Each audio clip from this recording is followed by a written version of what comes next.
Guess what?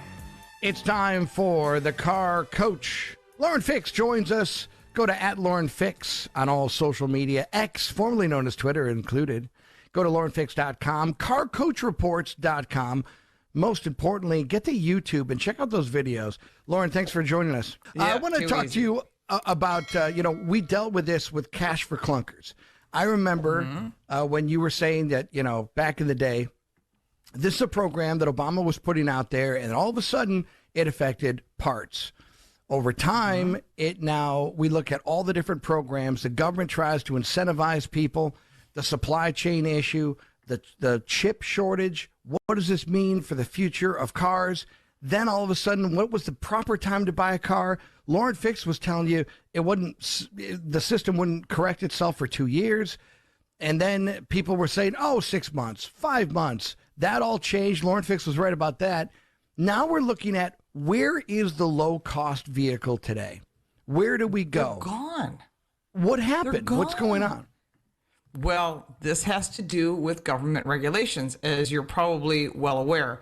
So look at it this way. If you have all these fines and fees, and on top of, the government's always fining you additional fees. Electric vehicles are not making any money. We still have a lot of stuff coming in from overseas. The cost of transporting that is higher. The cost of labor went up. I mean, literally the cost of everything. Cost of cars got more expensive. So to give you an idea, like a Jeep Renegade, which was available in the U.S., and they're going to take it out of the U.S., you could pick that up for like in the $20,000 range, nicely optioned. Well, now, the last time it priced in that we saw, at least it's going away, is like low 30s. That's a big jump. And then you go, well, wait a minute, you got like a Liberty and all these other Jeeps, just as an example, and they're right at 32 to get into the next trim level. So they're starting to realize this isn't working. But to produce a car that's at $20,000, there's not much left. Maybe a Nissan Versa. I mean, you're really looking at very few vehicles, and not everybody can go out and go, I'll just buy a new car. So when you make the entry level for a new vehicle to be over $30,000, people start looking at used cars, which elevates the price. So the number of low-cost models in the U.S. and in Europe has dwindled to the point, and we're constantly monitoring this, that there's very few cars under $30,000. And that was as of 2017, but now there's even less today, maybe about 3 or 4 that I can come with that as far as entry level. And the same thing's happening all around the world. And that's because the cost of everything is getting more expensive. The chips, we got them back finally, but they cost us more, and labor, and we've got a recession. I know they don't like to say it on the mainstream news, but we've got inflation, and everything else is getting more expensive. Not one thing has got less expensive. So car manufacturers have to look at, well, how do we do this? How do we make this happen? So they're getting rid of the low-cost vehicles, and that is a huge problem. And so how does it correct itself? Because, the economy is restored. The dollar has more value. Interest rates go down. Lenders are more apt to give out more money, and more people are now in the market. But are these one of those things where they become like glass Coke and Pepsi bottles where they just disappear and never come back, and they're rare when they do? I mean, once we lose the idea of the low-cost car, have we lost it forever? I don't see a world where that goes back to what it used to be. I don't see that either, unfortunately. And I feel bad because not everybody can afford these cars. And there's like, everybody can afford a new, what have I seen? A lot of crazy stuff. Everyone can afford a new electric car. Oh, really? How am I going to afford that? When everything else, literally everything. I went grocery shopping yesterday, and I was shocked how much just what I was making for dinner was. And I'm thinking, well, maybe I should put something back. I mean, we're all getting to that point, and everything's getting more expensive for everyone. And you're seeing it, maybe not. It's hard to follow the news because and I'm not talking about WBEN, I'm just speaking in general, because what happens is they'll say this is the numbers for unemployment, and then there's an adjustment which nobody ever sees, or there's an adjustment for inflation. No one ever sees that. And these are the kind of things that don't tell the truth to you, but when you go to the gas pump, it costs more. When you go to get your car repaired, it costs more. When you go to the grocery store, it costs more. You get your utility bill, like I got mine today, I almost passed out. And I'm thinking, I'm shutting off lights all over the place for years. And of course, like you, I'm on the radio, so I've got all this energy being put out, but still I'm using less and more efficient products, and everything's getting more expensive. So when that happens, you have to start thinking about used cars. And I don't think the used car market is going to give us any break either, although the prices are a little softer than they were when we had a chip shortage. This is all going to be interesting. And then there's all these government regulations that are going to change things that we've discussed in the past, like kill switches and monitoring and data collection. And there's so many of the things. So just please be really careful if you're looking at a used vehicle. I probably reviewed it. I've been posting reviews since 2000, so I'm sure I've got something. But I have some more data for you on that also. Let's have it. Okay, well, I'm doing a little research, and it looks like what they're doing in Europe, they take to bring over here, right? Now, I haven't got the full story yet, but I'm putting it all together because I've got people that I have friends that I work with in Europe, and I'm having a little convo with them. So it looks like they're in the process of trying to remove all vehicles that have been on the road since 1995. Now, I don't think that's going to happen here for a few reasons. If that happens, that means less used cars. And that's a problem because, again, people aren't buying new cars because it's expensive. You're looking at November sales and they were really off. But starting in the European Union, there's a new proposal. And if this goes through, we have a problem here because they'll follow suit. That's usually how it goes. They want to have end-of-life vehicles. In other words, anything that's older than, as of today, 1995, but that'll get, obviously, it'll be closer to 2000 by the time it gets implemented, would be destroyed. And I'm like, well, what are you talking about? I've got a bunch of old 60s Mustangs. I'm not getting rid of those. But you have to remember that when the government makes decisions, they don't make them based on collectible cars. They don't make them based on valuable cars, or maybe that's the only thing you can afford, or maybe it works perfectly fine. Why should I get rid of it? They make it based on trying to force you to buy something that maybe you can't afford or don't want. Now, I do have some pushback on this I find interesting. So if all the politicians around the world, they get their money from people that have a lot of money. We know that, right? So if those people that bought those $100 million Ferraris that you and I talk about with auctions that I love to drool on, they're not going to want to support any politician that's going to tell them they got to get rid of those cars. There's museums all over the place, including the Buffalo Transportation Museum, which is absolutely spectacular. You're going to go down there and tell someone you're going to destroy an Auburn because it's an end-of-life vehicle? I just don't see the people that own those vehicles are going to let this happen. But it's something to monitor, because if it clears in the EU, the European Union, it's going to come here. And so I just want everyone to just put that in the back of your head. I'll do my research. I'll bring it to you first and your listeners, because I'm very concerned as a car collector, but also for those people that can't afford a new car or they'd go buy one. Yeah, that's the thing. It's like everything is great on paper, but the reality is, who's got the $60,000, $70,000? So when it comes to those electric cars, you figure that there's momentum building and the mandate is starting to pick up steam. We saw Gretchen Whitmer in Michigan say all of her fleet is going to be electric. California got some pushback. The courts are now getting involved, and we're starting to see more and more people with polling and at state legislatures, not the federal, but the state houses, are starting to push back against electric vehicle mandates. What do you make of that? Well, it's funny. I have a very good friend of mine who writes for the Detroit News, who is in Detroit, and he lives there, and he tells me that Whitmer's lost her mind. I said, I can see this. She wants to remove all of the vehicles that are gasoline powered. She wants to get rid of all natural gas.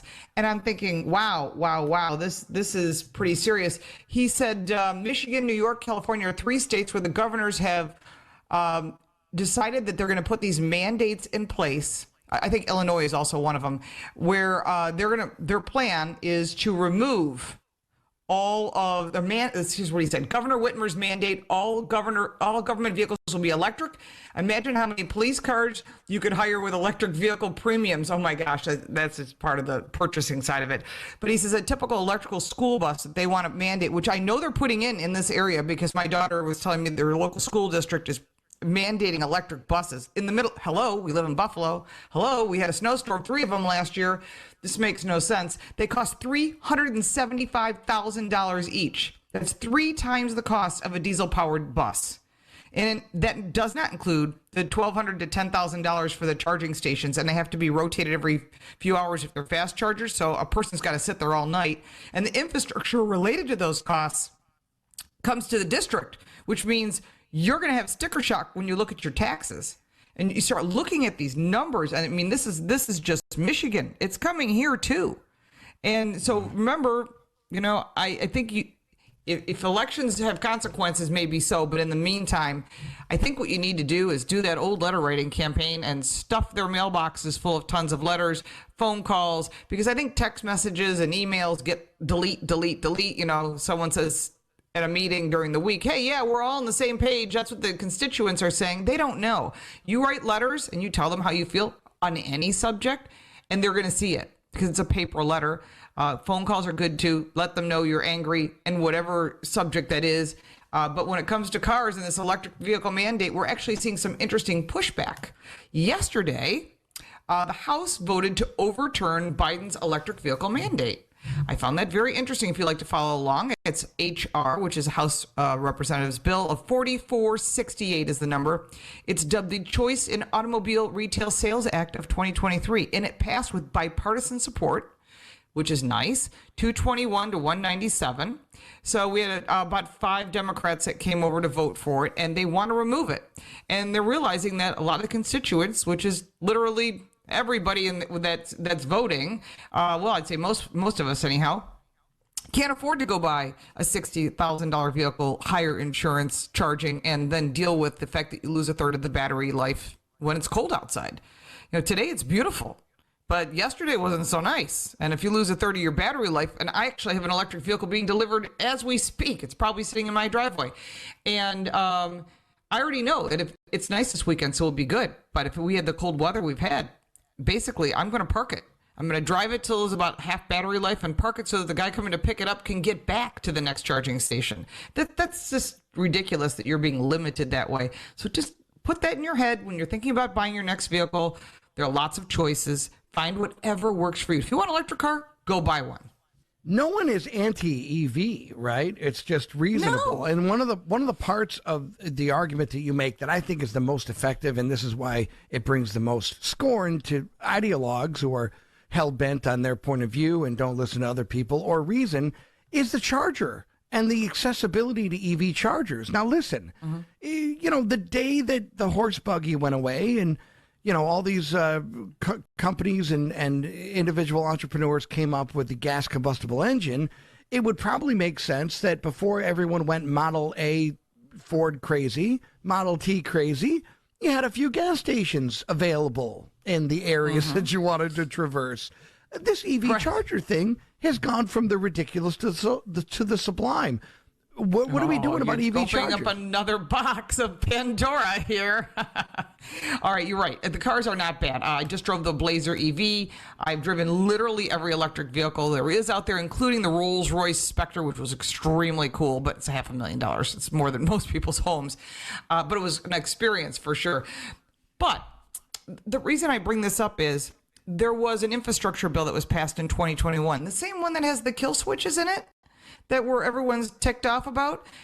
The bill stated that $7.5 billion was planned to build out 500,000 electric vehicle chargers.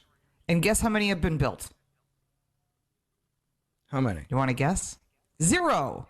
Big zero. So they took the money, it's been distributed to companies, and they have built zero. And they're all over the place. Ohio, Pennsylvania, New York, everywhere.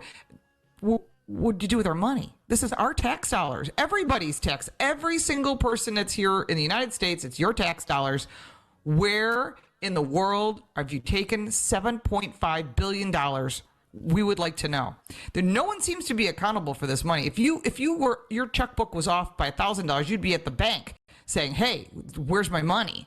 But when there's $7.5 billion, what's going on? Where's our money? I want to know that, because that could do a lot. That could help a lot of people in a lot of different ways.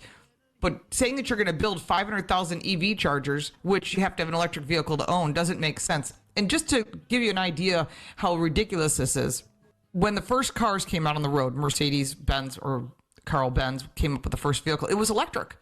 And that was great. And it didn't work. And it only would go short distances. So they moved to gasoline over a period of time. And who built the gas stations? The different oil companies did, right? So they built gas stations, people invested in them. When cell phone towers came out to bring it closer to our century, what do? The Verizon, AT&T, and everybody invested in cell towers, and the prices dropped for everyone over a period of time. Why are you paying for electric charging stations?